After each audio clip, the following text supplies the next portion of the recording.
बिस्मिल्लाहिर्रहमानिर्रहीम। अस्सलाम वालेकुम दोस्तों अबू दाऊद की हदीस नंबर 4856 4856 में बयान किया गया है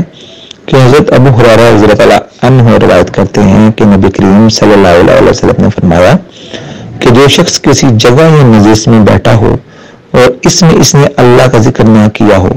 तो ये इसके लिए बहुत नुकसान का बायस होगी,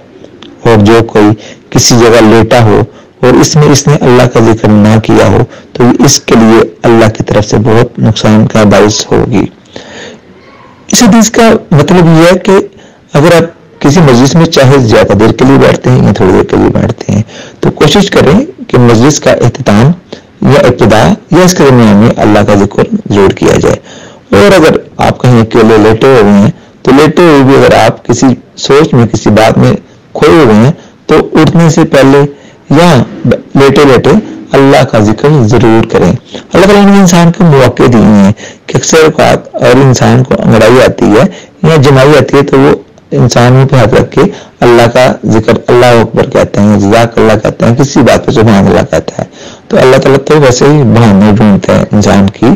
बख्शिश की, और जब फरमान नबी करीम सल्लल्लाहु अलैहि वसल्लम का हो तो फिर जाहिर बात है अल्लाह ताला जरूर बख्शेगा, अपने रहमत से जरूर नवाजेगा। जज़ाक अल्लाह।